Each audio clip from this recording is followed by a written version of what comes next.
അതിൻ്റെ പഴം ഇത് പഴുത്ത എന്ത് കളറായിട്ട് വരിക? പഴുത്തല്ല യെല്ലോ യെല്ലോ കളറായിട്ട് വരും കേട്ടോ പഴുത്താൽ. ഒലോസോപ്പോ ഓറഞ്ച് കളറിലേക്ക് മാറും. അറിയുന്നവർക്ക് അറിയാം, കഴിച്ചവർക്ക് അറിയാം. പക്ഷേ നമ്മളൊക്കെ ഇതിൻ്റെ തയ്യും മരങ്ങളൊക്കെ നമ്മളുടെ കയ്യിലുണ്ട് എന്നല്ലാതെ നമ്മൾ ഫ്രൂട്ട്സ് കാഴ്ച കണ്ടിട്ടില്ല.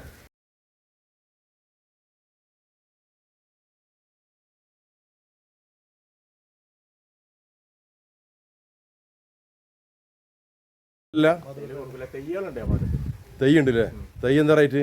തൈ 500 റുപ്യ ആയിട്ട് കൊടുക്കുന്നുണ്ട്. ആ ചെറിയ തൈയില്ലേ? ചെറിയ തൈയ്യതിന് 500 റുപ്യ കൊടുക്കുന്നുണ്ട്. ഓലോ സോപ്പട്ടാ നമ്മൾ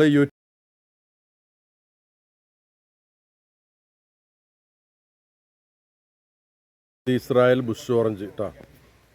ജ്യൂസ് വെള്ളം കലക്കാനൊക്കെ ഉപയോഗിക്കുന്ന 2-3 ഐറ്റം ഉണ്ട്. ഐത്തൊരു ഐറ്റം അത് ഓവൽ ടൈപ്പ്. ഇതിങ്ങനെ തോലൊടുക്കനെ കഴിക്കും ചെയ്യുക, അങ്ങനെ ചെയ്യുക. ഇത് മധുരമുള്ള കേട്ടോ. ഇതിൻ്റെ മധുരമുള്ളതും മധുരമില്ലാത്തതും ഉണ്ട്.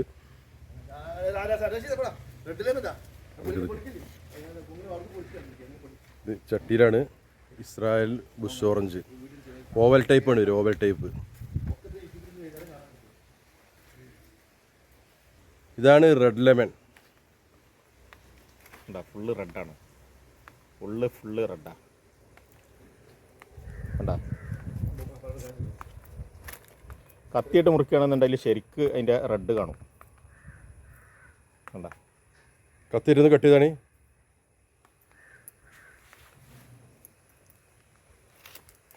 കയ്യിലില്ല. കണ്ടാ കണ്ടാ റെഡ് ഉള്ളു ശരിക്ക് റെഡ് തന്നെ കേട്ടോ. റെഡ് ലെമൺ നല്ല ശരിക്കും നല്ല ലെമൺ റെഡ് തന്നെ. ശരിക്കും റെഡാ.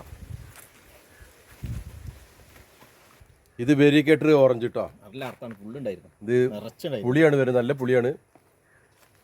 ജ്യൂസ് കലക്കാനേ പറ്റുള്ളൂ. വെരിക്കേറ്റർ ഓറഞ്ച്.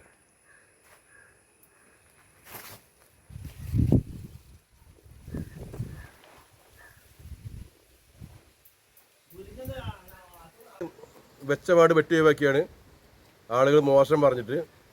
പിന്നെ പലയിടത്തും കഴിച്ചപ്പോൾ എനിക്ക് അത് വെട്ടേണ്ടതില്ല തോന്നി. ഇപ്പം 2 തൈ വാങ്ങിയിട്ടുണ്ട്. നല്ല ടേസ്റ്റാണ് ബറാബ. മോശപ്പെട്ട അഭിപ്രായം പറയുന്ന ആളുകളുണ്ടാവും. നല്ല ടേസ്റ്റാണ്. മരമുന്തിരിനൊക്കെ ടേസ്റ്റ് അത്. ഇതാണ് ബറാബ ഫ്രൂട്ട് കേട്ടോ. ബറാബ നമ്മൾ ജബോട്ടിക്ക മരമുന്തിരി എന്നൊക്കെ പറയുന്നുണ്ടല്ലോ, അതിനേക്കായി 100% ബെറ്റർ ഇതാണ്. മരമുന്തിരിയുടെ ഡബിള് ടേസ്റ്റുമാണിത്. മരമുന്തിരി 10 പൈസ കൊള്ളൂല. നമ്മളതിൻ്റെ മാർക്കറ്റ് എന്ന് പറഞ്ഞാൽ ആരെങ്കിലും വിൽക്കണോല് വിറ്റോട്ടച്ചിട്ട് പൊട്ടിക്കാതിരിക്കുകയാണ്. പക്ഷേ ഇതിൻ്റെ ടേസ്റ്റ് മരമുന്തിരി ഒരിക്കലും കിട്ടില്ല. ജബോട്ടിക്ക, സബാറ, റെഡ് ഐ. സബാറ കുഴപ്പമില്ല, നല്ല ടേസ്റ്റാണ്. റെഡ് ഹൈബ്രിഡ് എന്നൊക്കെ പറയുന്നുണ്ട്, എസ്കാർലെറ്റ്. അതൊന്നും ഇതിൻ്റെ അടുത്തേക്ക് എത്തൂല.